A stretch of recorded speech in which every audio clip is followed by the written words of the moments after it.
Hey, hey, hey. Hey,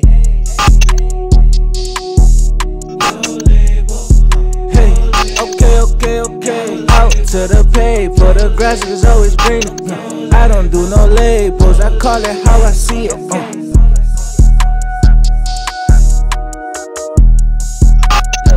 Okay, out to the pay, for the grass is always greener. I don't do no labels, I call it how I see it.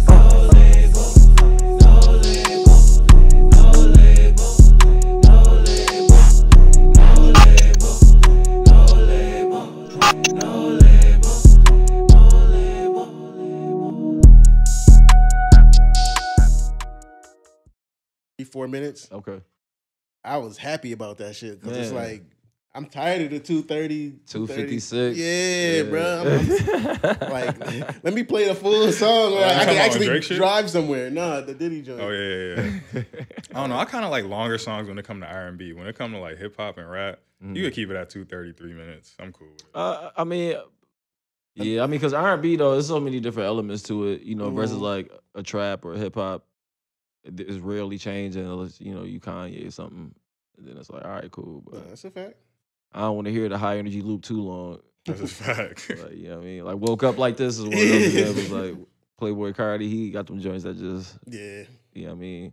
But if the energy right, I'm with it. Yo, what's up, everybody? Welcome back to another episode of No Label the Podcast. Here with my boy Nell. Yo. Special shout out to everybody that's been subscribing on YouTube as normal, liking, sharing on Instagram. We have seen some more ratings and reviews on the podcast streaming platform, so keep doing that for us. We appreciate it. Much appreciated. Now, go ahead and get to the sponsor. Shout out to the sponsor. Shout out to Guap Coin. Cryptocurrency for the culture. You know what I'm saying? Stay tapped in with that cryptocurrency stuff, Get you some guap, man. Yeah, man. Buy a little Bitcoin. Use your Cash App or something. That ETF on the way. You saw what it did to gold. Saw what it did to gold. So, man, get on that. Today we sitting down with another Buffalo artist, but he's kind of worldwide. I think this is our first guest he got plaques. You know what I'm saying? Platinum, gold. He's one of the hidden gems of like our city, and it's like it makes me happy like that we get to document stuff like this. And man, first let me just fully introduce Droyd. How you doing, bro? I'm good, man. I'm glad to be here, bro. Same. Appreciate you, man. Absolutely, bro. I appreciate y'all, especially invite me in a new space, the new home. It's fire. I mean, we put in a lot of work, man. We put in a lot of work. Shoot. So to start it off, you want to talk about it? What? How he went to the greatest school in. Yo, wait, you want to know something crazy? Is I was looking up y'all videos and stuff, and I seen that Cuz was just talking about you, how you said that about Hutch Tech and PA. It's like, man, PA really changed my life, man. It's funny. It's funny because like even in grade school, like some people stay at that school from 5th all the way through 12th, and it's like a tight knit community. So I was in 8th grade, and I'm like debating if I'm gonna stay for high school. And I'm seeing the new people that come in. I was like, oh, new people come in at high school.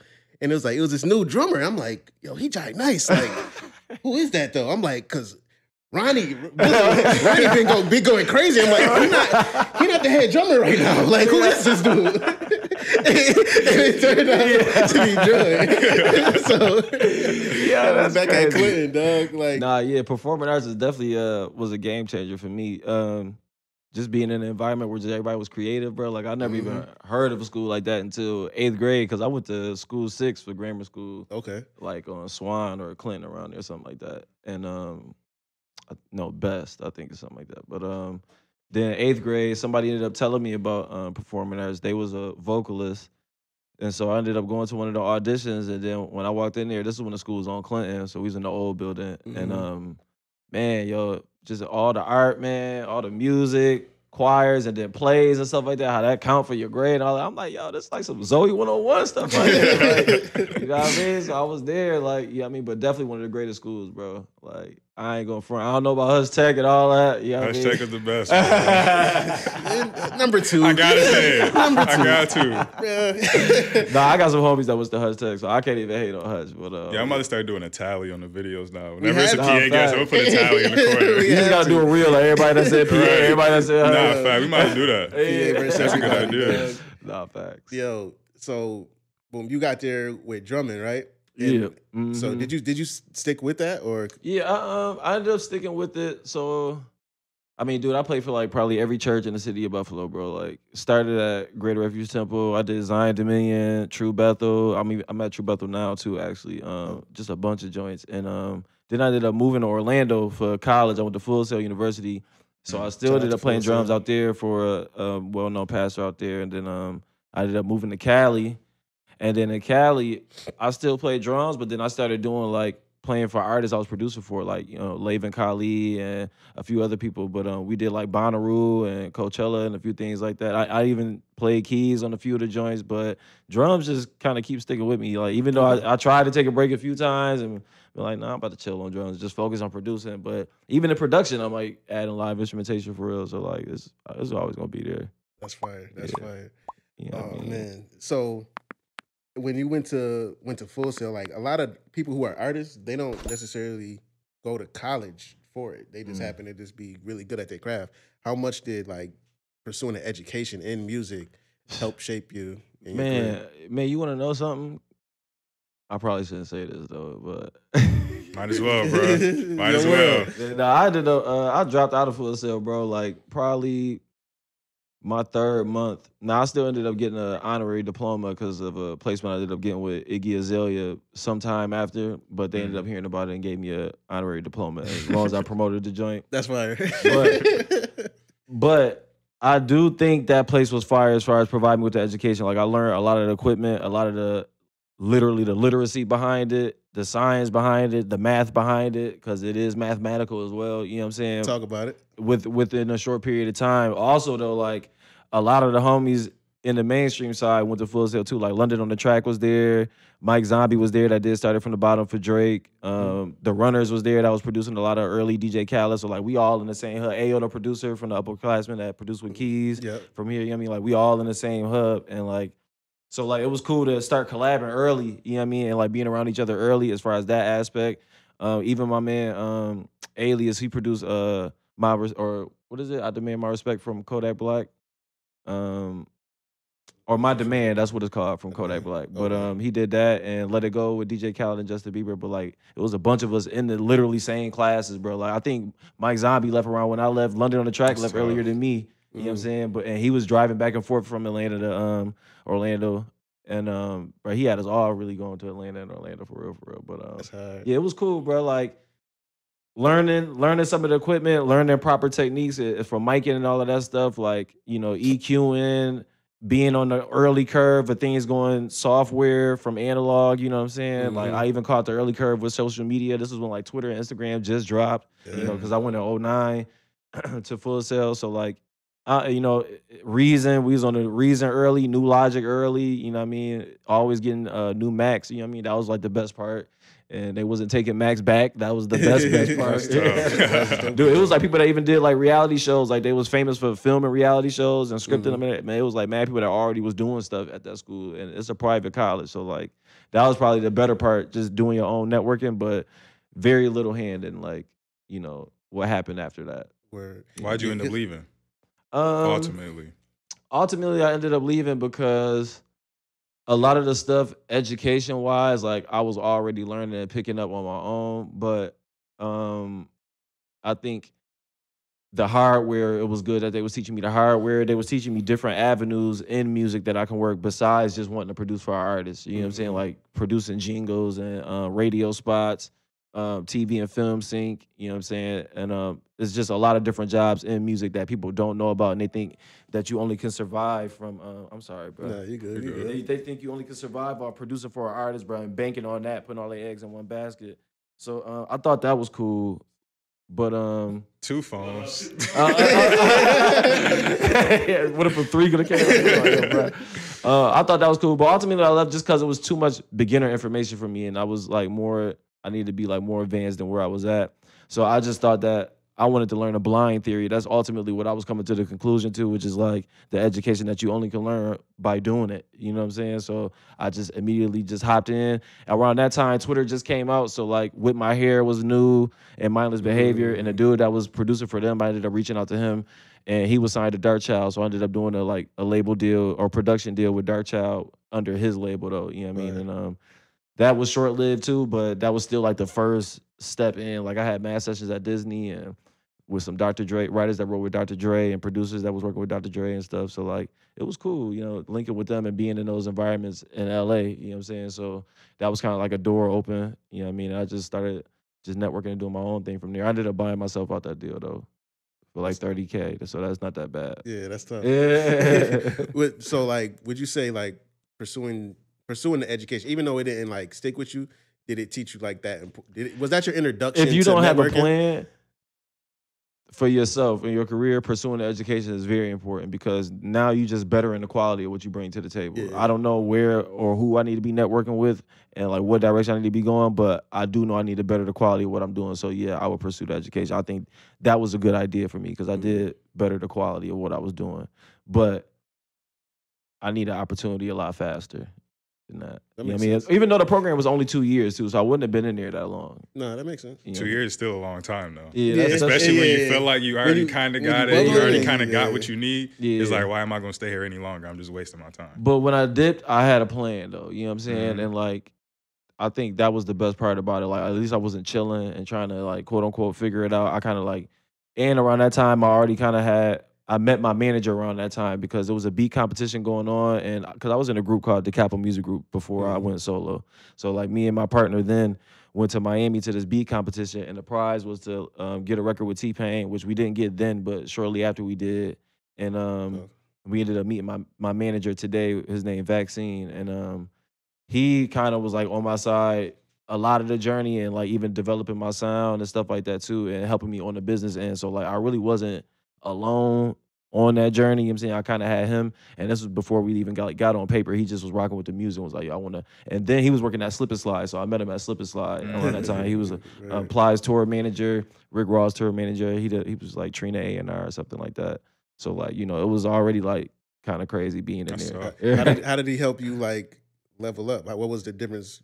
The biggest difference between before you started working with him and then after you had a manager? So seeing the process of what it takes to get your music to a mainstream artist, that's number one. So like he was already, like I said, working with Slip and Slide, transitioning to LA to work at Atlantic with Zach Katz and all of them. So like he already kind of had A&Rs that were just looking for new producers to team up with people on their roster. But I mean, honestly, it really didn't catapult until because I did end up doing some stuff for MMG. I did some stuff for Meek Mill, Iggy Azalea, as far as the American side, T-Pain. But that was all of those was like kind of. And when you say did some stuff, you mean like producing or okay. So I produced for all of them, but like all of those joints was really like SoundCloud, YouTube releases, kind of like for the anticipation of albums. So it really didn't pop off until like I started producing with this J-pop artist named AI Japan is with the J mean, and she ended up doing a song called Moriyaga Road with Jeremiah on it, and like that was kind of like my first major one, and that was like overseas, and like that's kind of where I got, you know, the kick to kind of like stick with the overseas stuff because that was like giving me more money, honestly, than the American stuff. I believe it. You know what I mean? I was listening to a couple of them joints. Like, I Yeah. think it was the Once Upon a Time, or it was One like of these Red nights. Velvet. Yeah, one of these nights. Yeah, one of those that was with nights. Red Velvet. Yeah. That's a K-pop group, and now this dude named Joe Millionaire. It was really his opportunity, but he wanted us to do an R&B remix to it, and like even then, like Rod on that record too. Rod Okay. Bonner, you know, he did keys on that record, and so like I mean that goes to show you how far that relationship is Facts. going. And We just talked to him at the Buffet joint. yeah, Shout out to Rod. we actually just did a production company called Lake Effect Sound, and like, you know, that company, we just did it like less than a year ago, and it's already a quadruple platinum company, Billboard #1 company, and all of that. So like, Talk about it. but like, yeah, even then we ended up doing that, and like that was really like a big jump.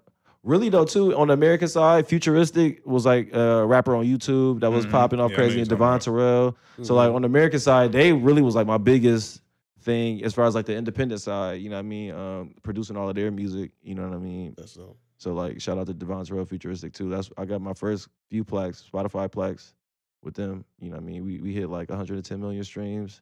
That's tough. The first project, yeah. So. Yeah, fire. man. So were you listening to like J-pop and K-pop prior to working with the artists to even know? Nah, so my friend Joe, he is an American producer. So like we kind of like maybe 2014, we kind of caught Korea at some type of a point where they was trying to Americanize the sound. You know what I'm saying? So they was looking for American producers that was already in the industry producing a lot of songs that they were fans of. But there was a dude named Paul that was an A&R under the label. He was from LA. He moved to Korea. But he used to do business with my manager, and he had ended up hitting my manager up like, yo, you know, I got a label under SM Entertainment, which is like one of the biggest labels in K-pop. And he was like, yo, you know, they trying to Americanize their sound. You want to do a sub-label deal if you got some producers or writers that, you know, you think can do the part, then we could do a deal. So I was one of the ones, like maybe like 1 out of like 10 or 15. I ended up getting a actual deal with the record label, and that's tough. yeah, from 2014 to like now, I just been doing K-pop. Bro, I was listening to the K-pop. I'm like, yo, this joint, they be going. Nah, Bro, I didn't yeah. even know like- what K-pop was in 2014, Bro. 2015, Me neither, bro. 2016. Bro, I'm listening to him. I'm like, yo, this sounds like older like R&B with people who can really, really sing. Right, but see, it's just starting to sound like that because we starting to tap into that joint, you know what I mean? But like really, it was really like bubblegum pop. I remember. You know what I mean? Yeah. Like almost like on some cheesier Lady Gaga sounding type stuff. But like, Gundam style type. dude, like they got, I mean, it's 9 people to a group sometimes. So like, you know, a couple rappers, singers, dancers. So it's you mixing a lot of things in the music. And like K-pop was actually, bro, I kind of prayed for a genre like K-pop, to be honest, because I didn't like really producing music that constantly loop, and I couldn't like add more innovative things to it because it would make it too intimidating for American artists or like for whatever look or sound they was trying to go for with the label. So I kind of wanted something that would allow me to just to express what I wanted to express. And K-pop was just like, I don't know, it just kind of fell in my lap, bro. Like, yo, like, I mean, we incorporating everything, rap, R&B, Yeah, like, that's opera sometimes, bro. They got Italian songs, French songs, bro. Because, Yeah, you know, they that's- speak like all the languages, you know what I'm Mhm. saying? So like, it's crazy, bro. I rock with K-pop, honestly. So, And now Yeah, people they that's transitioning and getting American artists on there. Like Jack Harlow just, you know what I mean, got on Yeah. something. Lil Wayne just was on something. You know what I mean? I think is Doja Travis Cat- Scott song K-pop, is that like a K-pop song or no? Nah. Nah. But I mean, that could be his bat signal to yeah, like yo, I'm trying to work. I'm trying to Like, work. yo, K-pop. I'm trying to work. For real. You know what I'm Yeah, saying? But that's where it's at, bro. Like they sell more than artists over here, bro. Like our best selling artists, they're definitely making more than him or her. You know what I'm saying? Like for sure. Like I mean, all them times I went platinum and Billboard #1, the album wasn't even out yet. It was through pre-sales, all that happened. You know what I'm saying? So like, and they buying physical joints. Like some of the packages, like it ranged from like $12 to Vinyls and $50. all that. You know what I'm saying? Like they go crazy. Tomorrow, man, we on the K-pop wave, bro. Nah, The for K-pop real. wave. I mean, bro, I went out there for writing camps, bro. I couldn't even like get out the building, bro. Like get in the building, bro. Like they high schoolers, college, bro. They all packing that joint out, bro. Hold on, When when they- where? in Korea, Seoul, Where Korea, at? yeah. Like where at in Korea? Say so. Seoul, Korea. Oh, okay. And we was at SM Entertainment, and like they would just come to the label, bro. Just be standing out there, bro, trying to get pictures and all that stuff, bro. It's crazy. That's It's different, crazy. bro. Like How long know, was you out there?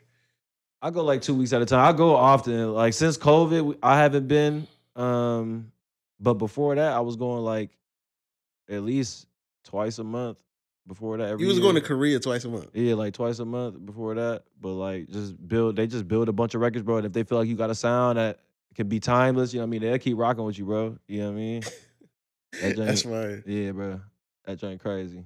Oh man. What's outside of the music? What's your favorite thing like with the Korean culture? Fashion. I noticed like when I was out there, I mean, first of all, it's definitely not the food, but but I noticed when I was out there though, they was wearing a lot of stuff that we really used to wear, like 2014, like Raw Blue, Boss is still out there, FUBU, you know what I mean? Like, and like the old school looking way, you know what I mean? And like, I'm like, dang, like baggy jeans was Classic was vintage already joints. popping over there, you know what I mean? Like when we already pushed past that.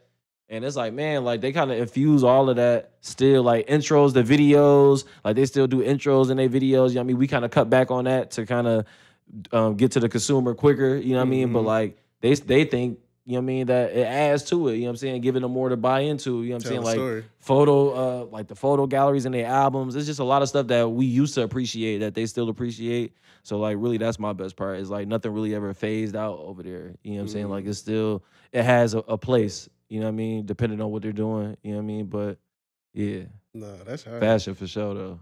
That's hard. Yeah. When This Korea the only spot you been to? Did you go to Japan to like do? Yeah, I did Japan. I didn't stay as long, but I mean, it wasn't much of a difference. Tokyo.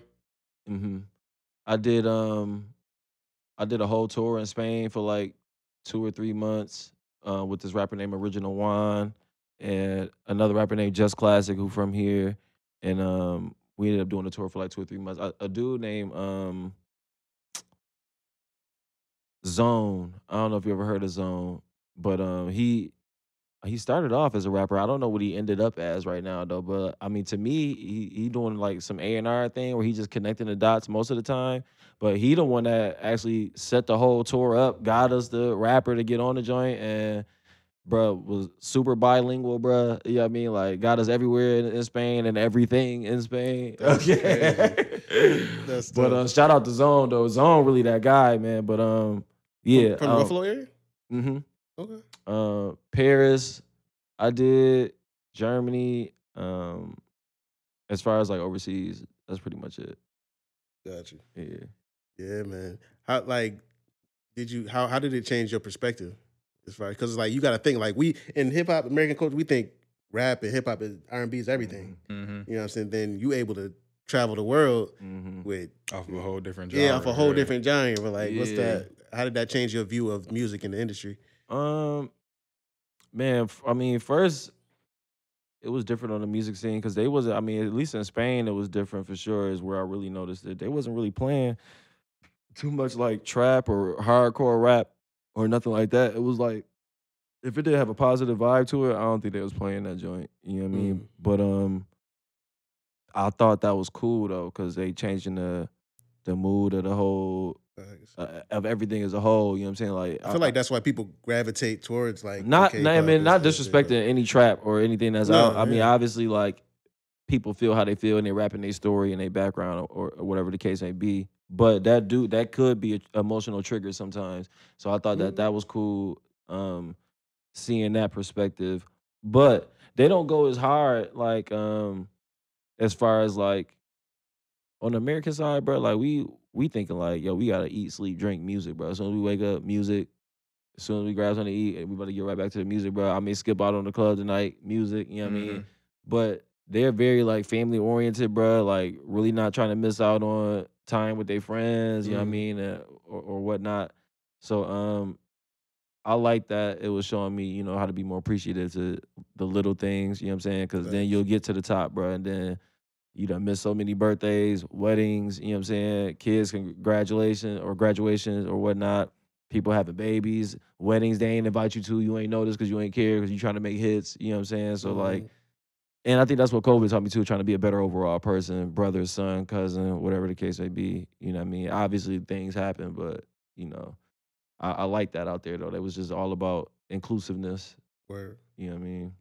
Yeah, because I always think about it like, I had a job where I was working with a machinery company, and we had to travel 3-4 weeks out of every month. And so I'm like hitting new cities, hitting new hotels, all this stuff. It's like it sounds super cool, right? But it's like in reality, I'm living out of a bag, right? And I'm in this hotel that I'm not really feeling the food. I'm just fast food and shit everywhere, and it's like I was like, yo, this what must feel like to be an artist. Like on tour, fact. Like you got a 30-city tour in how many days? 28 days. Man, there's zero stability in your life at that time. Facts. Yo, that was one of the things that Full Sail taught me too, though, is how to better your diet. Cause they didn't give you no meal plan or nothing like that, but they had a lot of things on campus, and it was like a few things around. But like obviously everything wasn't the healthiest, but what you chose to do in predicaments like this, you know what I mean? Like going to Publix, which is also provided right there on campus, and you can get groceries, you know what I'm saying? And you can meal plan and cook and all of that. But like that was the blind theory of it. They wasn't actually saying that, but like, you know, it is fast paced like that because our classes was so random and it was day and night, you know what I'm saying? So it's like you barely had time to leave off campus to grab something. So it's like, okay, you gonna choose to eat fast this whole time, or are you gonna make provision? Because when you are in the industry, or in the mainstream, you do got to make provision because it's always on go like that, honestly. You know what I mean? Traveling, even being on the plane in them high altitudes all the time, do something to your body, bro. You know what I mean? Sure. And like I was feeling it because, bro, I be cracking my shoulder a lot all the time, bro, and like it just randomly pop or whatever. But like my body bones be aching, not for real. Random headaches, bro. Catching the cold out of nowhere, fresh off the plane. You like, dude, you don't even know where you got sick, it. I was in the air. Yeah, it was in the air. Where you got it. It was funny because like I was listening to I think Drake, it was a clip from Drake, and he was saying he about to cool out on the music because he got to take care of his health. And I'm like, it makes sense, bro. You've been doing 100 city tours Nah, for real. every year, like yo, right. like he ain't riding on the bus with everybody else, or he flying. You know what I mean? But that's why too, though, a lot of high profile artists, they don't really go without a doctor with them. You know what I mean? Like right there with them the whole time on the tour, so they can get the best shot. You know what I mean? At least to get them stable until we get where we got to get. Sure. You know what I mean? Even with Rick Ross having a seizure situation, you know what I mean? Like, it's always people on the spot for high profile artists like that. But like you saying, though, like, that's a lot to be back to back, bro. You damn near sleeping on the plane, all them hours. Dubai, that's a flight in itself, bro. Like, weird, man. I had fun like watching the I think Joe Budden kept talking about how Jay-Z was at every date for Beyonce's tour. That's crazy. And it's just like, she probably is. You want her whole family with her. Like, like you've been with your family for however many years. You ain't been touring. Right. So it's like, yeah, you need that. Right, like, you need that support system. Yeah. Yeah, man. And he's already at a point in his career where he can afford to do that. Yeah. Like when you're on the grind and you really like trying to get to where he's at, you don't really have time to be at every day of your girl tour. Yeah. So that's also that part of it too. Yeah. I mean, Jennifer Lopez and I don't even want to name the wrong husband, but I think she would Ben. You know what I mean? But I mean, I'm sure in the beginning of that or the husband before that, you know what I'm saying? Like they had their little struggle when she didn't see her family as much or him as much, you know what I mean? And so I mean, I'm seeing a better balance of it, I guess, now, you know what I mean, with a lot of the high profile ones. But, you know, I see Diddy around his family more. You know what I mean? He on his love. That could be a marketing thing, though. He's been marketing that joint for like 5 years. He been doing a rebrand. He's in the process of a rebrand. He done gave $1 million to Earn Your Leisure, getting people they publishing back. He like, I'm clearing my name. Like I'm clearing my name. It's literally all love. I got all the bread I need. Like, no. Well, shit, you just speaking to Earn Your Leisure. Didn't you just recently have a like a Black Business Expo or something of that sort? You want to talk about that a little? Yeah, but the Beverly Hills Center, I mean, I think that's what it's called. Beverly Gray Center. Yeah. They did a Black Business celebration for the month of August. Mayor Byron Brown does that annually. They took a break, but then he brought it back, and they was actually D-Jack actually was the one that kind of got me in because he was running the panel that I was on. But basically just celebrating a bunch of Black businesses that's in fashion, tech, videography, film, music. Like me, I did the music portion, but it was a bunch of other businesses that was in there that was involved. Was with that music. Black businesses just based in Buffalo, or just based in Buffalo? Acquired Taste, that was like a Black liquor that was there as well. But yeah, bro, just and Billy Esco did the fashion. He represented the fashion, but yeah, it's just a bunch of us that actually crossed the mainstream tier with even sports. Just giving our perspective, bro, on what it's like being in the mainstream light and still striving. What was the next steps for us after we feel like we've touched that tier, whatever tier that was? You know what I mean? Are we still striving? Are we still, doing it independently? You know what I mean? Is it a struggle? Is it not a struggle? You know what I mean? But, Did you ever go to something like that when you was like coming up, trying to really get yourself on? I definitely attended panels, conferences. Maybe not a lot of them, because I feel like some of them is just a get money quick scheme. To me, sometimes it's just a lot of the same information just being recycled. You know what I mean? Not really getting to the actual root of it, you know what I mean? But also, too, though, I feel like that falls into the questions you ask, too.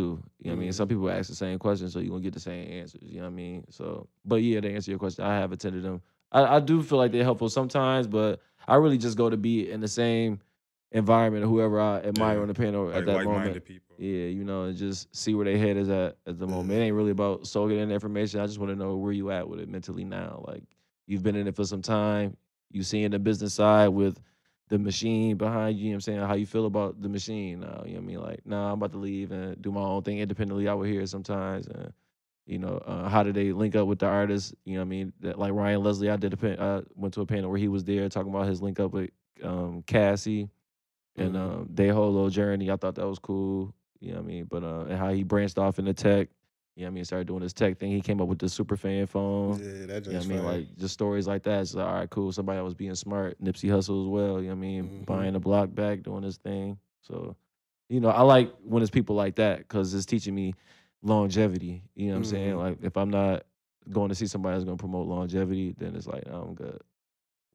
That makes sense. You know what I mean? Yeah, because we went out to New York City to go to the Earn Leisure. Was it Market Monday? Yeah, Market Mondays Market at Monday, Madison Square. Was that Madison Square? Yeah, Madison Square Garden. How was that? Nah, that joint was fire. Yeah. It was funny. It was crazy because like we went out there and some people recognized us. Yeah. They was like, "Oh, y'all the boys from the label." Man. Oh, yeah. I was like, they be buzzing a little bit, bro. Hey, when was that? That was November last year. Yeah, Okay. November last year. Man, bro. Yeah, It's so gonna be, you gotta get used to that. yeah, it's. I'm taking my time with Yeah, it. Taking my time getting used to it. For real. Yeah, but And I mean, honestly, I feel like maybe that's picking up too, because y'all going crazy with the reels. You know, reels is where it's at right now. That's a You know what I fact. mean, as far as getting your views up, attracting new followers, you know what I mean? So like, y'all definitely been going crazy with that. I gotta get better on TikTok though. TikTok. Yeah, TikTok shit, is- we do too. Yeah, that's a Man, fact. like TikTok. Like really was I up. make sure I post like every day, but it's Yeah. like I don't really like engage or do none of that stuff. Nah, yeah. It's kind of like I just post so that we're on there, and Right. then I just get off. Nah, I feel you. Yeah, Yeah, I'm not really much of an engager. Like, I'm better in person than I am online. same. You know what I'm saying? Same. But I'm starting to see how important it is now that everything is intertwined. You know what I mean? Yeah, It's like yeah. I'm seeing with producers with cameras on them now and all types of stuff, bro. But it's like it all play a part now because it's like you can put yourself on now. Like, Yeah. What's your thoughts on like how they go real hard on like online? They talk about networking and people telling people to do it, but not necessarily telling them how, like the right ways. So from my experience, like I'm a good networker, but it's like I don't outside of talking in front of a microphone, I'm not the biggest talker. I'm not trying to talk to everybody walking around and do all that.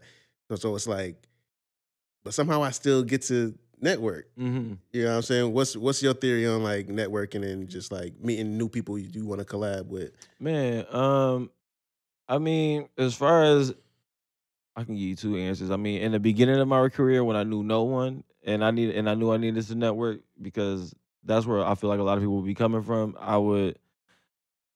The thing I thank God for my manager for is he used to always ask me like, you know, what do I want to get from the music industry? Like, what do I want to say I've done at the end of it all? You know what I'm saying? Like, you gotta know that so that you can work backwards. You know what I'm saying? Because everything that you choose from here on out gotta align with that vision. You know what I'm saying? That you see yourself at the end of the day. You know what I'm saying? So you gotta know where you see yourself for one. You gotta know the type of people you want to work with for two. Who works around those people? You know what I'm saying? Like, who's that person's manager? Who's that person's A&R?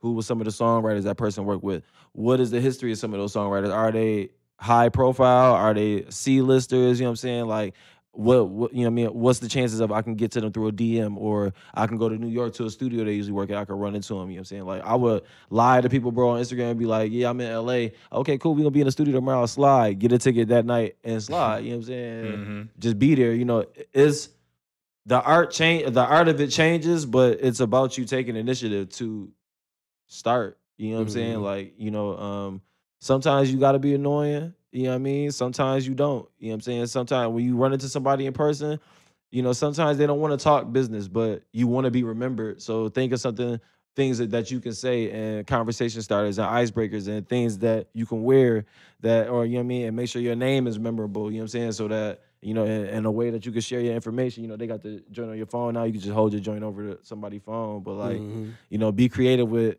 how you're introducing yourself or whatever, so that at least they can remember you the next time they come around, because they gonna come around again because you wouldn't have had this time. You know what I'm saying?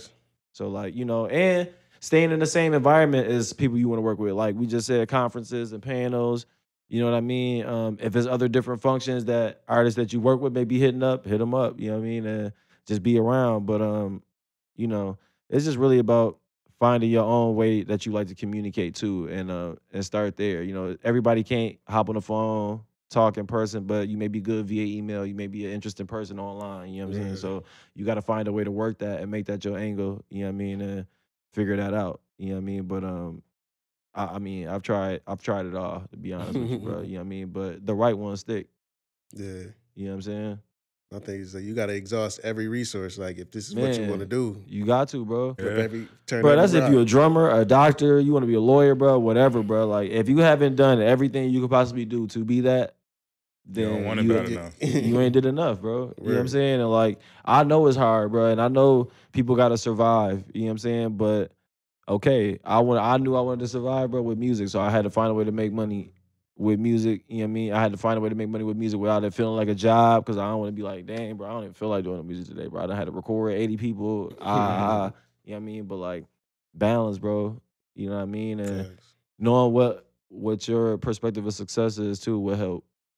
You know what I'm saying? Like, do you just want to be like somebody, or do you actually have a vision for yourself on what success actually is to you? You know what I'm saying? Like, what's gonna make you feel good every time you wake up? You know what I'm saying? Like, I got clothes, I got bread, I can move whenever I want, I can travel whenever I want.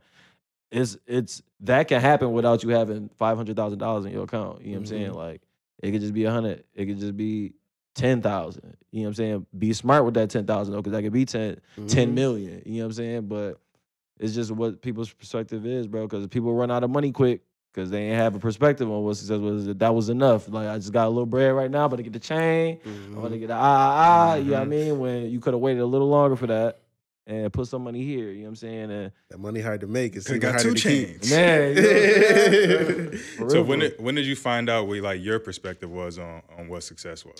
Man, that's a great question, bro.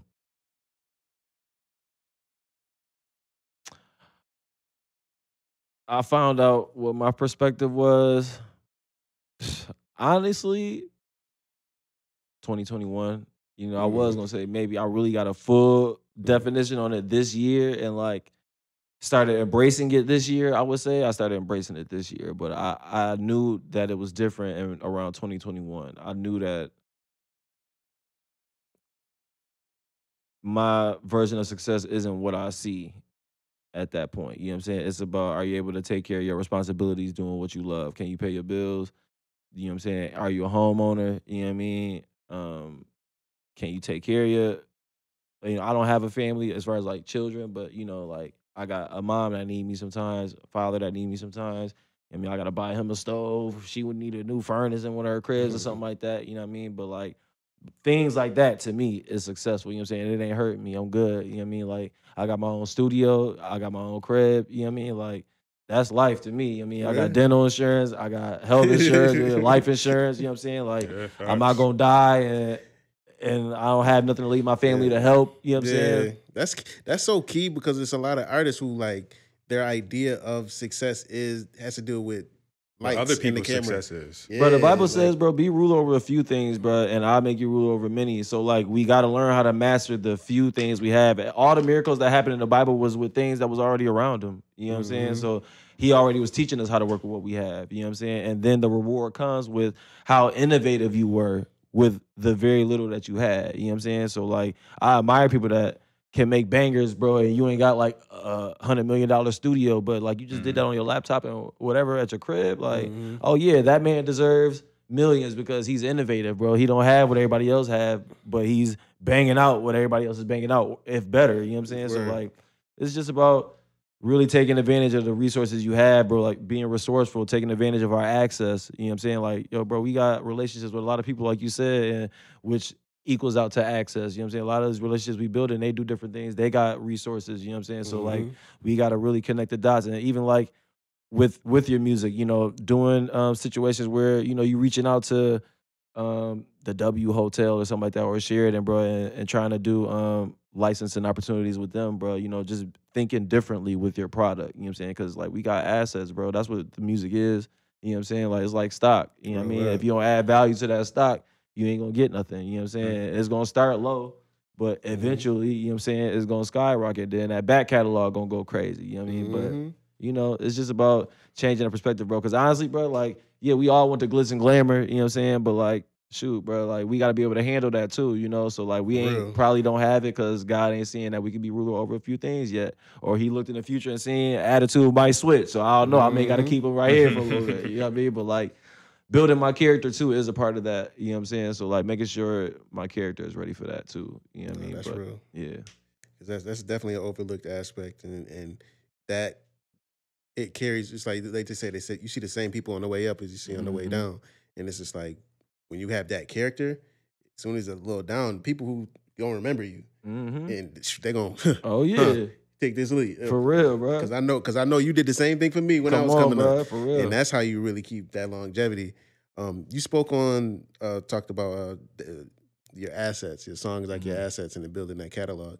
What's your thoughts on these big companies like buying up these artists' catalogs? Yeah, I'm not gonna lie, bro. Depending on if you have a plan for the money, bro, like it is a a lifesaver. I'm not gonna lie. I mean, Royalty Exchange is one of the biggest companies that's doing it. That's where I ended up selling a few songs out of my catalog, and they actually didn't even take the major songs in the catalog. They just wanted like, you know, some light stuff, you know what I mean? And still got a good payout with that. And I had a plan for it though. If you don't have a plan for it and you're just living off of it and surviving off of it, I wouldn't do it. You know what I'm saying? Because deals like that, that's for like 10 years, bro. You know what I'm saying? So like, but they're not taking your publishing, but a lot of artists don't got that set up and they ain't getting no publishing. That's where the real money at. You know what I'm saying? But they just taking your PRO, you know what I mean? Like just your radio play, performance, you know what I mean? And stuff like that. So like, you know, you want to be careful doing that. But if you got a plan and you know you're gonna work your plan, cool. Cause like my bro that did my bro Brandon, he did the TGT album, and shoot, he sold that catalog plus for like maybe 8 M's, 10 M's, something like that, bro. You know what I mean? And he flipped that joint, bro. Crazy, and got a crazy estate now, you know what I mean? Fire. Even Bodak Black, the dude that produced Bodak Black, something White, Jay White, you know what I mean? He sold the catalog for Bodak Black too. You know what I mean? Like, and that was just that one song, you know what I mean? It's probably a few more, but like, you know, Royalty Exchange too, you can go on there and they'll show you joints that's available. Like, and I would even advise people like y'all to buy into catalog. You know what I'm saying? Like, be somebody that makes money with the artist that you admire. You know what I'm saying? Like, that's what I really like about NFTs too. Like, selling to collectors. You know what I'm saying? And making it something that just one on one. You know what I mean? Honestly, bro. But they was putting the option in the fans' hands to make money with them. You know what I mean? Because like they could resell. You know what I mean? And you get the percentage if somebody of the heard, royalties. you know what I mean? Somebody heard that song, you can sell it for just as much as you bought it for or more. You know what I'm saying? So like, I think that's player. Yeah, I think Nas did that. Tory Lanez did that. Like at the height of NFTs. Yeah, The Weeknd did it. I think. Yep. You know what Weeknd I'm did it. saying? Rihanna did it. Yeah.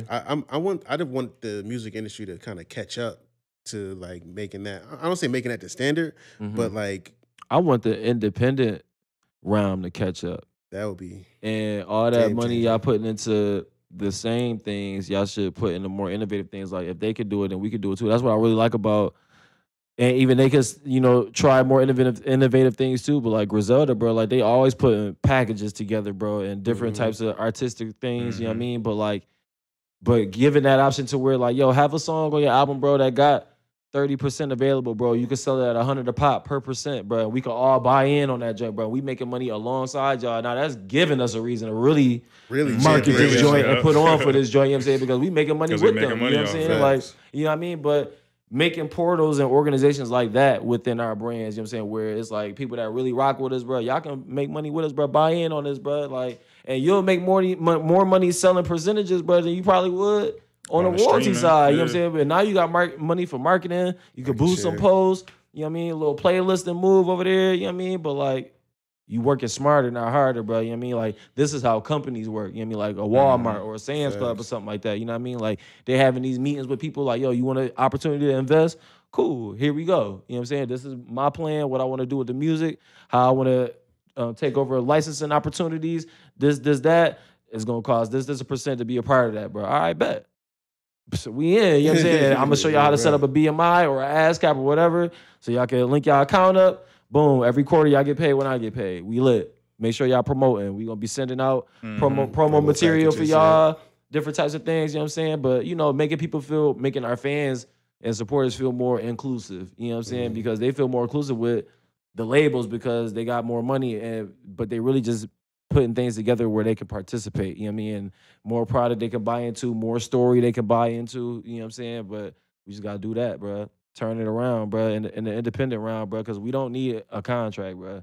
You know what I mean? We could touch that just collabing with even a lot of the designers here, but like Good Taste, bro, Cafe. We need to collab with them to be making our merch at the best quality we can make it, bro. Shout out to our man. Stop the ordering the Cash only, connected you know what I'm club. saying? Cash only, bro. You know what I mean? Like y'all need to be making the merch for the artists, for our artists that's in this independent joint, so we can have quality all the way around, bro. We got the Gallery Music Studio now, my studio, Blind Theory Recording, that knows the scene, bro. Like, we need to be mixing and mastering and recording these people, bro, and controlling the quality on the scene, bro. You know what I mean? And just all around making it better. Because, like, a lot of us don't support each other, bro, probably because we don't like each other's music, and that's cool. But if we helped better the quality, maybe we would. You know what I'm saying? Like, it's a solution there. We just got to take that step. You know what I'm saying? But yeah, bro, that's as far as the assets thing go. You know what I mean? Like, that's real, because that's part of the things that we need in Buffalo. Like, you've traveled. Absolutely. Buffalo is a unique city, bro. Yeah. We have so much talent, but it's like the infrastructure around creating those business opportunities and the streams of revenue. We're lacking in that. And that's why I feel like that's part of the reason why we say, oh, we don't like this type of music. It's like, okay, we don't have enough funds and resources to really invest, and create that product that everybody gonna love, right? You know what I'm saying? So like, as an artist, so how do you think we get to that point, though? Man, like, what's the starting point? I was just about to. What's the starting point? Like, we could talk about it. What does step one actually look like? Yeah. Because there's a lot of things like going on. Like, I don't know how you pronounce it, the Buffle U and the music desires, you know what I'm saying? And it's a lot of things going on. They're trying to bring everybody under one roof, and they're just hoping that we talk to each other, bro, and we be like, yo, man, let's do this, let's do that, which we do, but that's just a fly-by-night statement, bro. Like, yo, we gonna link, and yo, we gonna do this, but like, what does actually taking responsibility to bring the best of each joint and helping support everybody else that may not have the best of whatever they're missing, you know what I'm saying? Like, that could be photography, yo, you need a look, you know what I'm saying, and style, you know what I mean, videography, mixing, mastering, all of that gotta come. We gotta be able to put a hub together somewhere, I feel like, where it's like, all right, yo, we've been working on this. Can you take a listen and see what's missing? And then we can see what's next steps we can take to helping you out towards that. You know what I mean? We may not be a part of every step of the process for that particular artist or person, you know what I mean? But like, all right, they feel like they missing something. And while we was listening to this or looking at this, we also feel like you missing this, and that. Let me point you in the right direction. We got the room over there. You can go get your photo shoot set up. We got your man that do graphic design over there. We got somebody that can help you with mixing and mastering. You can set up a session downstairs, you know what I mean? Or if y'all got to do overdubs, re-record, but like, it's actually showing progress and making them feel like, all right, bet. Like, I feel like it's growing now. Like, the quality growing. Now we're going to have a meeting and help you strategize on how to put the music out. Boom. This is going to be the rollout plan for we're going to do the waterfall effect. You're going to put out your singles that's on the album, whatever, then the album. Here's how we're going to do the rollout plan for each joint. Here the graphic look. This the days you're going to post it. This your content calendar. You know what I'm saying? Like, calendars. Down to that, bro. Like, we just got to move like a label, bro. They do that for a reason because that's the business. It works. You know what I'm saying? Like, so we got to develop structure, help people set up structure. Because some people, bro, they just, and really too, bro, seeing what they want out of it, bro. Because not everybody want what we see. You know what I'm saying? Like, so they just want good music for their friends and some nice clothes and a chain and just have the aesthetic of it. You know what I mean? And they don't really want it to be a career. Some people do, though. You know what I'm saying? So, like, helping people gauge what that is, you know what I'm saying? Because you going to go to meetings, bro, and they going to be like, okay, well, where you see yourself 5 years from now? Or what do you want to get from the music? And they're like, man, I just want to, you know what I mean? That's not a good answer, bro. Yeah. that says I'm a lick. That's a fact. For real, you know what I mean? Like, so just helping people establish what that is, you know what I'm saying? And that's why, like, the panels is important. I mean, I like them, but even, like, them taking next steps from there, like doing follow-up calls, be like, yo, okay, how you been doing, bro, since the panel? Man, I'm still doing the same and just recording. Okay, well, yo, come back down to Beverly Gray and let's plan. Let's come up with a plan, because if you fail to plan, you plan to fail. You know what I'm saying? Like, that's real. You know what I mean? Like, I'm sure y'all had a plan, because this wasn't always like this in here. You know what I mean? Absolutely. But y'all needed a plan to make y'all feel like progress was happening. You know what I'm saying? And progress is happening. You know what I mean? Like, for real. So, like, yeah, man, putting that drive in people too, though, and really teaching them how the business is important, bro. Don't be, blinded by the glitz and glamours of it, bro. Like, you gonna get that, yeah, for sure, but like, be smart, bro. It's a side effect of you putting in that work and planning and doing it. Like, that should never be the goal. Right. That's what I've learned, and I always try to tell artists. Yeah, I definitely feel like, though, grabbing some of the influencers and the main ones that we feel is making a difference, bro, and just trying to see, bro, what we could be putting together, maybe something weekly, bro, where people can meet with us, bro, and on some Shark Tank vibes and play your stuff, show your portfolio, whatever the case may be, and we helping you right then and there, trying to link you up, bro. This and that, but like at least that's a start. You know what I mean? And for real. Yeah. That's a good idea. Yeah, It smells like That's a good. See, we came up with a good first step instead of just like talking about it and then letting it go by the wayside. Okay, we go. That's a good idea. Facts. So, as an artist and like as an entrepreneur, who taught you the importance of like multiple revenue streams? My manager. He was the one that was just like, man, I looking at him, bro, because he's pretty dominant in the NFT space as well, and he kind of took on art. When music kind of got a little slow, then he would kind of pick up on his art stuff. But he taught me, bro, like, bro, we can't put all our eggs in one basket, bro. Like, it's not gonna be one thing that's gonna bring that bread in. You know what I'm saying? Like, you gotta have you alone. Like, Darius gotta have value. You know what I'm saying? Like, not just Droyd. You know what I'm saying? So like, I'm like, all right, bet. So like, I gotta just have multiple streams, bro, and like. Like I said, I do the real estate. I'm a landlord. I got the vending machine business, and within music, sync licensing. I'm about to be on a movie coming out on Roku now called Dangerous Fling. I got some music on there. I got a lot of stuff on Netflix. You know what I'm saying? But like, really, and reaching out to hotels. Like, I actually really do that. Reach out to hotels and different businesses and help them develop commercials and advertisement visuals with songs that I made that I feel like aligns with what they're trying to portray with the brand, you know what I'm saying? But because you can make money that way too. Even y'all can help us make money by playing a lot of original vibes, which I'm sure y'all already do, like, on the show, though. You know what I'm saying? Like, that counts as streaming, you know what I'm saying? So, like, all those things, bro, like, you're not going to get rich, quickly, but it all accumulates, bro. You know what I'm saying? And, like, that's what really matters, bro, is, like, man, I just want to have things accumulating, bro, so that when my royalties do come, I got something to add on to that, and I ain't living off that, you know what I mean, the whole time. You know Absolutely. What I mean? But, like, and I could use that to invest in other bigger things, you know what I'm saying, which, I'm trying to buy a multi-dwelling unit, you know what I mean? I'm trying to buy more vending machines. I'm trying to buy a truck and move all that, you know what I mean? But, like, I'm trying to get into the trucking business, you know what I mean? Get me a little 18-wheeler, get some routes from Walmart, Target, or something like that, bro, and, like, get some bread that way, you know what I mean? Lil Durk kind of really inspired me to do that, you know what I mean? But, I think it's Big U, he in it too, in trucking. But, yeah, bro, just trying. It's very important. My manager taught me that, bro, because it was some times when music was slow. It's times when music gets slow, even for the most famous producer, bro. Like, it's gonna be sometimes you don't hear from that man for a minute. Like, Timberland used to do it all the time. Like, yo, where Timberland at? Then you come out of nowhere with some crazy joints. But it gets slow. You know what I'm saying? So you want to make sure you just got other things happening, bro, so you can be able to provide for yourself. You know what I mean? Yeah. And protect yourself in situations like COVID. Yeah. You know what I'm saying? Like, everything stopped. You can't touring can't be your only bag. For real.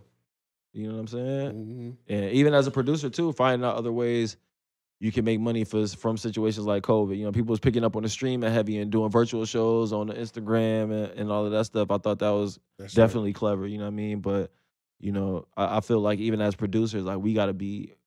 I mean, obviously, I'm a producer, a songwriter, and artist, but like people that solely produce and like solely songwrite, like, we got to get more creative at how we're making our money even from that. Like, we need to get into audio books, you know what I'm saying, and writing books for children or like Christian books or like whatever, you know what I mean? But like, that's some stuff where that's gonna play regardless, bro. You know what I'm saying? Like, it ain't gotta be a song. Like, somebody kid need to be quiet. They gonna put that joint on, bro.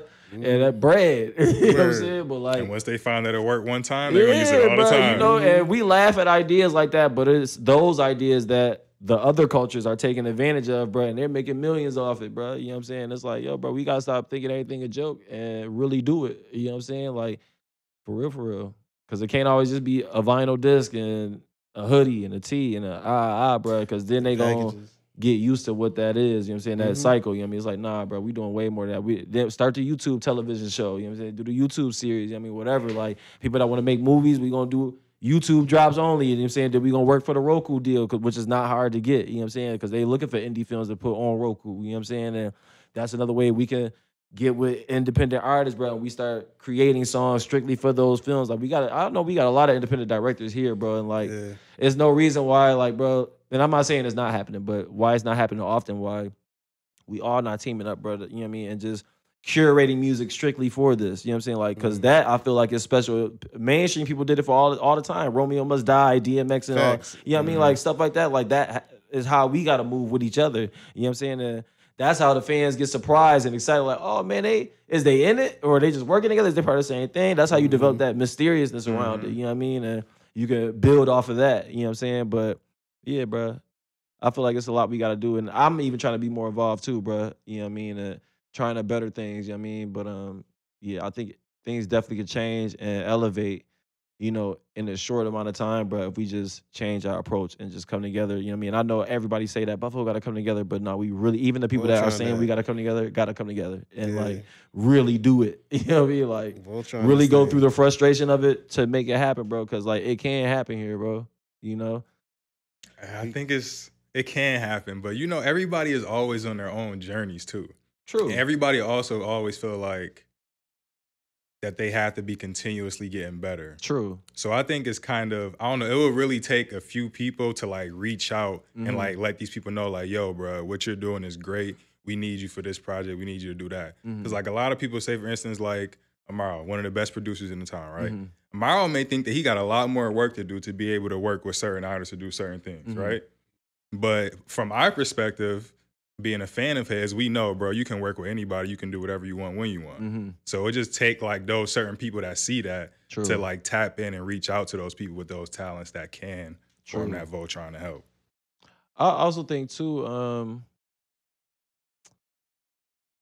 I do agree with you. It do take people to reach out, bro, and start that initiative because we do like being on our own journey. I mean, I was one of those people too. Like I had the 907 group and you know, it was just a bunch of Carell was in it, I was in it, Kyle McKenzie was in it. You know what I mean? Like just a lot of people that can carry themselves in the music industry. So like I do get, you know, people do stray away to try to do their own thing if they're not seeing too much success. Mind you, then we had meetings with Def Jam, Warner Brother, Interscope, all that. We had a lot on the table, but like even still, you know what I'm saying? Like people, if they not in their own spotlight, you know what I mean? They want to kind of, which I do get. You know? Takes like a visionary. It takes like somebody like an A$AP Yams.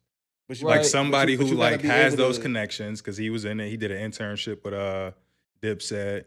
He worked with a lot of people to where he had those connections. He took a step back like, yo, we got Barry over here that's good at the fashion. We got Rocky that's doing the music, Furs doing the music. His dad did a logo for the Bad Boy, so now he got connections. We got this person that model, this person that do that, Ty make the beats. Let me take the effort into putting all this together, and then now he made a group or made a collective that has impacted the world.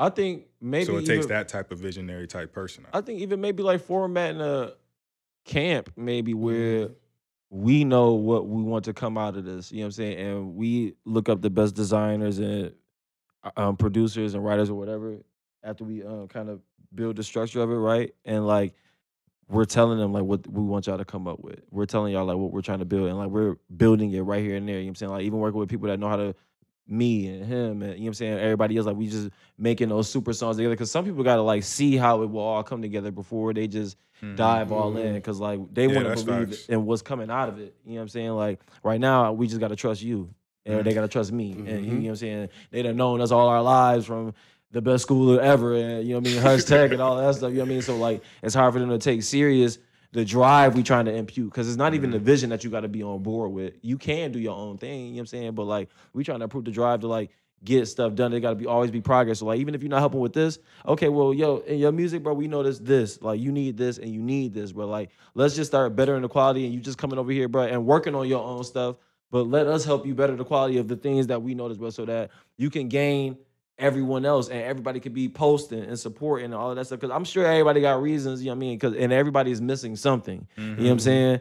So it's like, all right, we got to come together and help fix those things because we should be supporting each other, bro. I should be posting everybody from here, from the OGs to the Kane Waves to everybody, bro, to the LA, you know what I'm saying, like all of that, bro. Like, you know, it's always something that can be tweaked. We need to be going over that with each other, bro, and practice making them super songs together, bro. Maybe it's just we got to come together, bro, and just do it one time, one or two times, bro. And it's like, oh, okay, bet. Like, this is what it takes to... Proof of concept. Yeah, man, bro.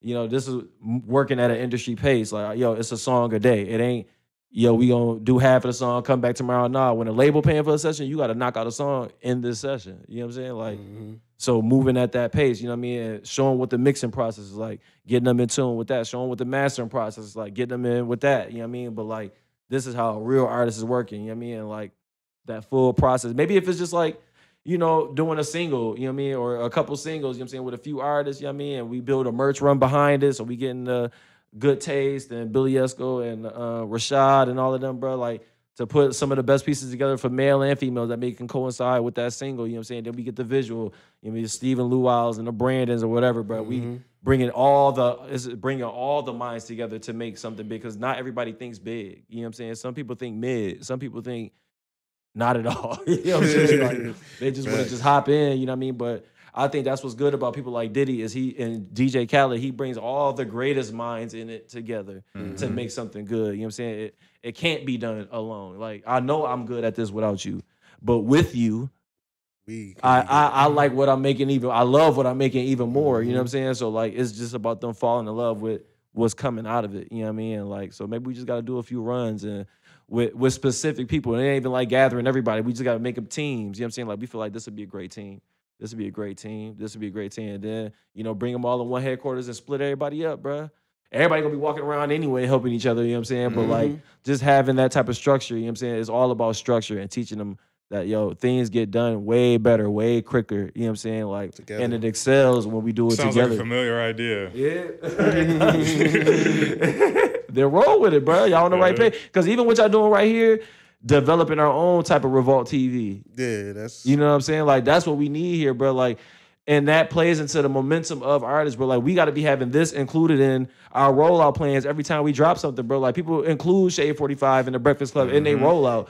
We need to be including y'all in our rollout plan, bro. Like, all right, yo, I'm about to drop a single. I got to make sure I hit up no label. We got to set up whatever we got to set up. I got to hit up, we got to just set up the whole run. You know what I mean? Like, Adri V, whatever the case may be, all of them, bro. And like, include y'all in our press room, because press is a part of it, bro. Absolutely. You know what I mean? That's how we get them relationships, even with the blogs and stuff like that. They looking at y'all. Who y'all on? Who y'all listening to? Who y'all talking to? You know what I mean? And, all right, cool. DJ booth and all of that. You know what I mean? But we got to include y'all in the rollout for sure.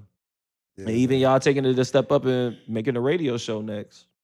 And like, yo, we on the independent scene, y'all got to be responsible for breaking people now, like, because that's where the real value at. That's why DJ Drama was that dude, because like, he was playing music that was nobody had, bro, that was crazy, you know what I'm saying, and was breaking artists, you know what I'm saying, like, but now that's no longer just the DJ's job, like, it could be a podcaster's job now, you know what I'm saying, and we just got to take advantage, bro. Right. Facts. Definitely run with that idea, though. If it was there, it's there. It's there for a reason. For sure, for sure. For real. That's a fact. Bring me in on it, though. Absolutely. Waiting for the cameras to shut off. So let's really the hands rubbing. All right. Man, you want to do the top? Oh, yeah. Top 5. So this is one of the segments we got for this season. Word. Do the top 5. So who are your top 5, just in general, any genre? Okay. Songwriters, man, like your favorite ones, not even who you think are the best, just your personal favorite songwriters. Top 5. Anderson .Paak I've been rocking with a lot, for sure. Paak is that guy. Yeah. Sway Lee, for sure. Post Malone. I'm at 3.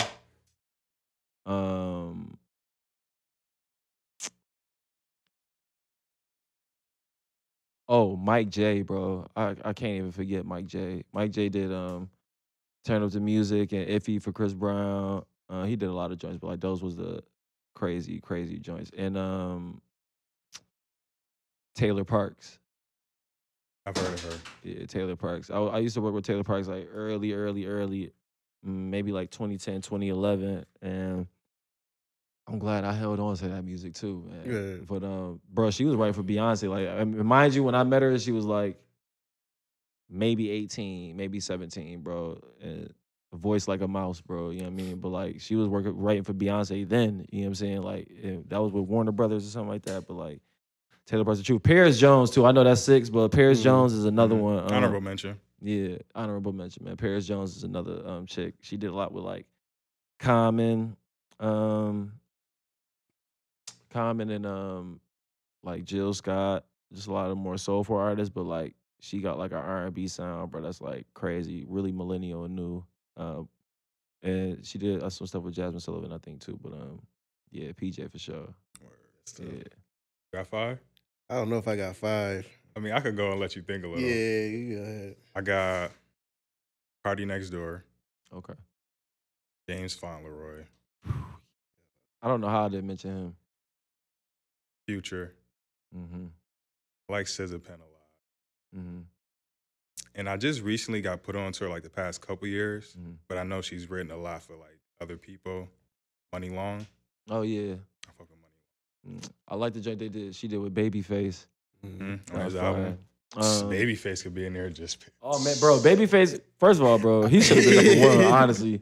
But the record he did with Ty Dolla $ign, bro, solid, bro. Mhm. Like, oh my god, bro. On Like, Free TC. bro, he Free never TC album. yeah, bro. He never loses his musicality, bro. Like, Babyface is that dude, bro.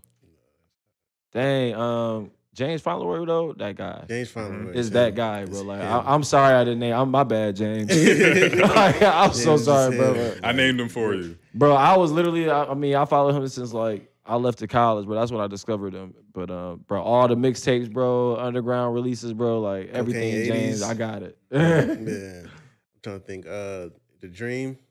Ooh, that's a good one. I was surprised nobody said it. I don't know why. That's tough. Yeah, I'm like, the Dream is there, like number 1 on me. That's tough. Definitely James Fauntleroy. I like Future just from rap and R&B. Mm-hmm.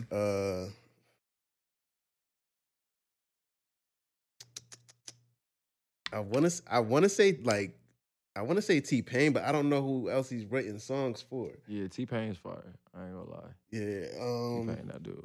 And for my last one, I'm just throw for. I was gonna say R. Kelly. I ain't gonna lie though. He Hey, did. man, I want to go with completely your like shit, it as bro. far as I art don't goes. know what he did, but he was fire though. Yo, Future, I love his records for females too, man. Like, Them be some of his toughest Body joints. Party, Yeah, Drunk bro. in Love. yeah, like his records for females go crazy. Hold You Down with the Khaled joint. Yeah, Yachty He doing his wrote, thing for female rappers too, Lil Yachty. Oh yeah, Yachty. He wrote Yeah, for the but City like, Girls. yeah, definitely, man. Yeah, dog. Yeah, it's some great songwriters and producers out Yeah, there. for sure. Well, how tough is it to get like the songwriting a deal, like a songwriter deal? It's not really that hard. It's just depending on who you're reaching out to try to get that deal. You know what I'm saying? Like, for instance, like if you're trying to get with a label, obviously with that, they're gonna be asking like, have you done stuff before? You know what I'm saying? Like, no. So then obviously with that, they're gonna be providing a lot of opportunities, clearly. So with that, you might be losing a lot of money in percentages, you know what I'm saying? So like I wouldn't reach for that yet if you fresh. If you fresh, I would reach out to other writers that got projects on the table, you know what I'm saying, and work and just try to do like co-writing situations right now and build your resume up. You know what I'm saying? So then when you go to the table trying to get a deal, you know what I'm saying, for songwriting, then at least you got some joints under your belt and they can't take too much from you. You know what I'm saying? Because that's the most important thing, bro. You want to have as much percentages as you possibly can at the end of the day, bro. Like, I want to be having a solid percent. Because, honestly, bro, they want to have a percentage, too. Obviously, that's the whole point of their business. They basically like loan sharks, you know what I'm saying? But, like, you know, it's going to be a sacrifice, but, you know, you want it to be a fair sacrifice, though. You know what I'm saying? Like, so, you know, I say start doing co-writing first. And then after that, it'll be easy. But it is very easy once you get some joints under your belt. But not a lot of people start there, though. They just try to make good music, but that don't mean nothing, bro. Like, you can have good music, but you have not done anything, though. Like, nothing has did numbers. Like, you ain't hit nothing on the chart or nothing like that. So, like, you can say as much underground stuff as you want to, but that's under the ground. So, like, you know what I mean? Like, it ain't really gonna hold too much up. So they're like, again, if I'm gonna be putting you in these sessions, they're gonna be like, okay, that costs. Every studio session they put you in costs. You know what I'm saying? So, like, you know, I would build independently with writers that has those situations and then try to go back again. You know what I'm saying? And That's with smart. that too, that may work out because you piggybacking off some of their relationships too. They may pull up at a label, you may meet an A&R there. You know what I'm saying? Mm-hmm. Like they link with an artist, you link with an artist. You know what I'm saying? They got a feature on that counts. Like, oh, okay, I produced a joint that included I in there too. So like, you know what I mean? No, right. That's gems. Yeah, bro. Gems Just for build a that. resume though, for real. And too, for beginners, not being scared to reach out to artists, bro, because some people are looking to break new producers and new writers. They don't want to use the same mainstream people. You know what I'm saying? So like, keep reaching out to people, bro. Keep trying. You know what I'm saying? But find other creative things too. If not a message, bro, send them a visual or something, bro. And something creative, bro. You know what I mean? The more creative, the better. But Absolutely. you know, definitely keep reaching out. And networking is important, bro. Ain't nobody gonna hit you back the first day. So just get that out your head. You're not that lit yet. You know what I'm saying? Like, it's all good. It's gonna take a few tries. Yeah, are you gonna feel like somebody girl or the B word? You know what I mean? But like, it don't matter. Do what it take. Exactly. You feel me? Oh yeah. So that was our top 5 section. We also got like a third eye section Okay. where we talk about just like some, just either spiritually based or just something like deeper, a deeper level to it. So by chance, like we've talked about cymatics on this podcast before. So you familiar with the term? No. So it's like cymatics is basically like when vibrations hit water, Okay. it creates shapes. Okay. It creates shapes, and you freeze the shape, and it looks a certain way, like it's a certain pattern. And they say like these cymatics, they have different effects, like pictures that if it looks good, if you say I love you, like if you freeze it in the water, it'll look like a beautiful snowflake. If you say I hate you, it looks all disheveled and like out of place, type of thing. And by chance, have you seen They Clone Tyrone? You seen that movie? Nah, but I did hear a lot about it though. That girl PJ I was telling you about, she in it. Okay, where? Yeah. Well, spoiler alert for anybody who hasn't seen it yet.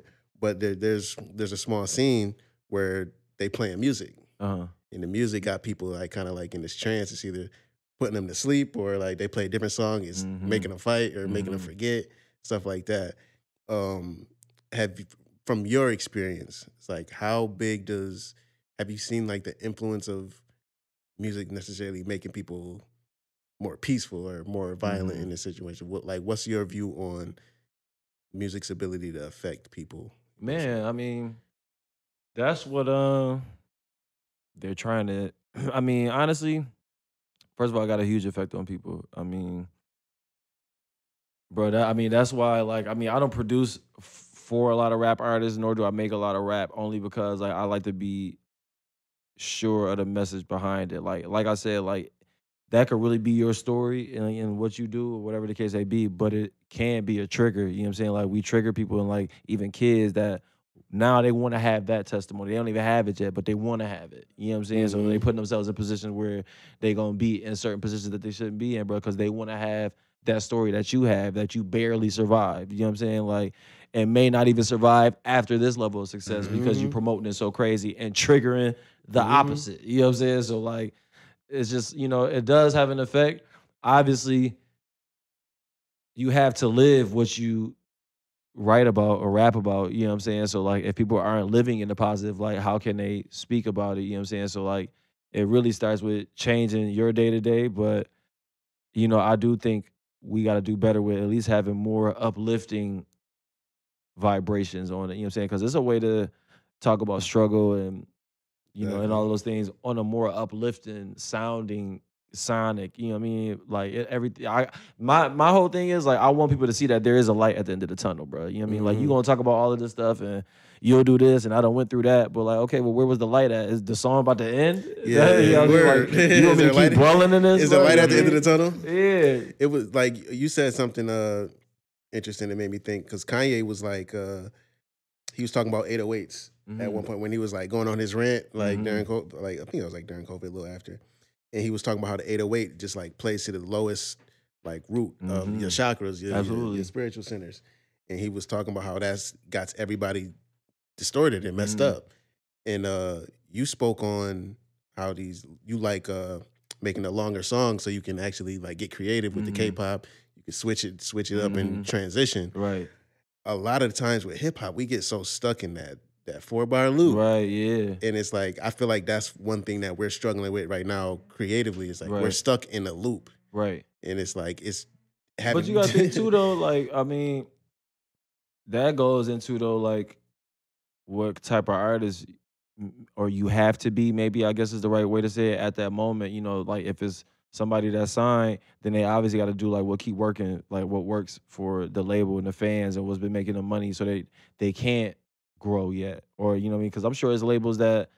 I mean, it's artists on labels, bro, that have been trying to present music to the label to release or whatever the case, and they've been denying it and pushing it back and all that. It's not aligning with what worked. You know what I'm saying? Until that's not working no more, then we could try to switch you onto something else. And then by that time, we probably ain't trying to hear nothing because they done ran this down so much. I'm tired of it. You know what I'm saying? So, like, you know, it really falls in line with, you know, how you want to be perceived, bro, and how you want to be put out there, bro, because, yeah, it definitely do need to change, though, for sure. real talk, man. Because it's like I'm a teacher by my profession, and it's like I watch my students like, and how much rap and like drill music influences them. Like they write their rhymes in class. I'm like, okay, read me your bars. Only gun bars, only shooting, only like. Right. I say, yo, write me a song with no gun bars. He came back. Can't do it. He didn't talk about shooting people, but he talked about like having clips. He talked about look, and I'm like, better, better. But like, let's work towards like about something else. Like, nobody wants like it doesn't sustain life. Right. You know what I'm saying? That'd be my big thing. It's just like we shouldn't be setting ourselves up for failure. Yeah. And but honestly, too, though, I feel like sometimes, though, it may be purposely set up like that, too. Like, obviously, the labels want you rapping about all of that stuff, and we just talked about, like, how Def can possibly be a part of your rollout plan, you know what I'm saying? Like, they want you to die so that they can get that lick off the insurance and all of that stuff. So, like, they gonna build on the trouble and the drama and all of that stuff. But you don't even see, like, a lot of the artists that we, like, collabing with, a lot of the pop artists or, you know what I mean, rock and roll, like how Lil Wayne was doing at one point in time, you know what I'm saying? Like, he was collabing with every single genre that was out there, you know what I mean? Like, we used to see that with some rappers being in every other genre. You mean you would hear an EDM song and freaking Fetty Wap out of nowhere or something like that, you know what I mean? But like, you don't see much of that no more now that dying is becoming popular. You know what I'm saying? Like now we trying to get you involved in something. We trying to have you shoot a security guy by mistake or shoot somebody in Walmart or something like that. And we gonna build that and make that your biggest story. You know what I'm saying? Now we gonna go with you being a shooter. And now somebody gonna try to test you. They may pay that person to test you. You know what I'm saying? Because they want to see what you gonna do. Crazy. You know what I mean? But like it makes sense. Yeah, bro. You know what I'm saying? Like it's just a lot that seems like it's purposely structured that way. You know what I'm saying? But that's why it's like, man, I do get, you know what I mean? Like they like the music and they are fans, but it's like, yo, like I feel like we gotta be preaching too, like, yo, like the difference between a gimmick, you know what I mean, and the reality of it, you know what I'm saying? Like, yo, you with a label, bro, so like technically like this is a gimmick until we see the reality of it, you know what I mean? Like those chains, those cars, that crib, that label could have bought that, or that could be all label provided. It could be gone, you know what I mean, in no time, you know what I'm saying? So like we done seen artists get their cars repoed and all types of stuff, bro, like in front of their mansion, you know what I'm saying? So like there's still some reality element to it, you know what I mean? And like they gotta understand that, you know what I mean? Like, cause you come with all these clips and stuff like that, and then like even with the people they listen to, that where they get that from, it's like they gotta understand there's a reality to what they're saying too, like because we all liked freaking, I mean, well, not that Nipsey was rapping that then, but you know what I mean, like we all loved him, but because of the lifestyle and the things that come with it, they gotta know that part too. Like, yo, the stuff you rapping about, it don't come with a good lifestyle, bro. Like, you know what I mean? People can't even be out in public all like that with that lifestyle. You know what I'm saying? Like you can't go out and top golf or whatever, you know what I mean, without security. You know what I mean? All that stuff because of the things you're saying now, the things you're promoting now that people that the ops may have thought was deaded, but now that it went with a good song or a good beat, you stirring stuff back up again. Adding more fuel to the fire. Yeah, You got my kids. You got my kids dancing to my beat, this track. Oh yeah, it's you can't let that go. It's yeah, man. It's a lot. It's a lot. I feel like our community, we have to like acknowledge when it comes to our artists and our music and how much it plays. Yeah. I'd love to see something like our artists be able to really cultivate the community and make money within the community and not necessarily always have to go on tour in order to make your bag. Bro, like, Even bringing produce back to the community, bro. Fresh fruits, fresh vegetables, and stuff like that. Doing things like that Shout out to Candles. further the brand, bro. Because it might not be your music that somebody may be a fan of, bro. It just may be your generosity, bro, and your willingness to do things for the community, bro, that makes them a fan of who you are. You know what I mean? They just download your shit just to download it, bro, just because they fuck with what you was doing for the kids or the homeless people, bro, or for them, bro. You know what I mean? Like, so, you know, we got to be more creative with what we're doing outside of the music, honestly, bro. We got to put the real footwork in and get with Generation Next, bro, and get with the Salvation Army, bro, and tap into these youth programs, bro. Get back in the schools we went into, like the best school in the world, bro. And we need to be a part of some of them classes, bro, and I'm dying. teaching them strategy ahead of time, bro. So then when you get into the real world, bro, at least you know how to move and finesse being dolo and independent in this joint in the real world. You know what I'm saying? So, you know, in time, though. In time, You know what I'm saying? But it got to start, though. It's on the way. Yeah. Throw that joint right in the crock pot, 2024. We here. For real, man. You know. You gave us a lot, man. You gave us a lot. And I'm glad like our audience in like Buffalo and the greater areas can really see what this is what we about. You know what I'm saying? Absolutely. And this was definitely a dope conversation. Yeah, like I said, I've definitely been a fan of what y'all been doing, man, for a while. You know, and just to see this progress, bro, is great, bro. And keep doing this, keep building on this, bro. And it's only gonna get better. You know what I mean? Even when it looks like it ain't. You know what I mean? It's only gonna get better, bro. Everything work out for your good, because I'm definitely want to come into the main building. Got our own building now. You know what I mean? Secretary in the lobby, bro. You know what I mean? Like, tough. Welcome to No Label headquarters now, HQ. For sure. I mean? For sure. Facts. Coming soon. Is there anything that you want to leave us with? Any like as far as when people can reach out to you if they want to get consulting, if they want to produce, they want to hit the studio? Yeah, Droyd did that, DROYDDIDDAT on all social media platforms. Email DROYDDIDDAT@gmail.com if you do want to set up consultation or sessions and stuff like that. I also, as far as like new music, I got a house album coming out top of next year, featuring Vito gonna be on there, Raheem Devon gonna be on there, UK artist named Tali, Gomi's gonna be on there. There's gonna be a few heads on there. So, and I'm teaming up with the colleagues, who's pretty known in like the R&B space. So it should be new, but it's gonna start off in the UK and then branch off out here. So I'll have dates for that soon because we actually just now getting the records mixed now. So that should be cool when that drop too. Yeah, let us know. We'll promote. Heck yeah. Didn't you just recently drop a single? Yeah, I did a joint called Moonlight with me and this guy, Kevin Camp, a Grammy Award winning producer from here, actually. He produced for a lot for a gospel artist named Israel Hutton, but we came together after he lost his mom, and we did it. We just thought just her personality, bro, and the light she had, and we just came up with Moonlight, bro, just kind of to have an uplifting vibe out there, bro, but it just turned into something so much bigger, bro. But Moonlight is definitely one of them ones. Like, yeah, that joint hard. That's why I brought it up. Yeah, thank you, bro. Yeah. Heck yeah, stream Moonlight, y'all. Moonlight. Facts. Shit, bro. We appreciate you for pulling up, though. Yeah, appreciate Definitely it. Definitely a lot of gems in this joint. Yeah. Got anything else now? Nah, man, I'm gonna sit with this one for a while. Yeah. This is a good I'm gonna be back for sure because y'all in my rollout playing now. Yeah, that's a fact. Absolutely. Facts. No Label the Pod. We out. Peace. We out.